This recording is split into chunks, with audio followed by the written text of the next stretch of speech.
வணக்கம், நான் பிரியதர்ஷினி. இப்போ வந்து பார்த்தீங்கன்னா நம்ம மயோ 2 செட்டை பற்றி நம்ம பார்க்க போகிறோம்.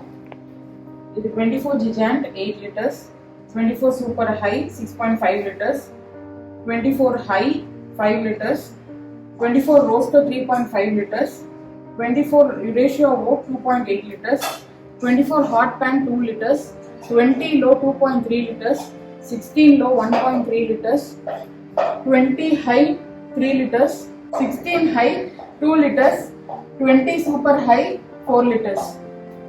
So இந்த செட் காம்பினேஷன்ல பாத்தீங்கன்னா either any 4 parts நீங்க எடுத்துக்கலாம். அப்படி இல்லனா இதுல வந்து பாத்தீங்கன்னா 24 செக்விக் லிட் வரும். So 3 parts and ஒரு செக்விக் லிட் நீங்க எடுத்துக்கலாம். இது கூடவே வந்து பாத்தீங்கன்னா உங்களுக்கு ஆடியோ தம்பும் வரும். மொத்தமா இந்த செட்ல பாத்தீங்கன்னா இதர் நீங்க மொத்தமா வந்து நீங்க 4 பாட்ஸ் எடுத்துக்கலாம். அப்படி இல்லைன்னா வந்து 3 பாட்டை ஒரு செக்விக் லிட் எடுத்துக்கலாம்.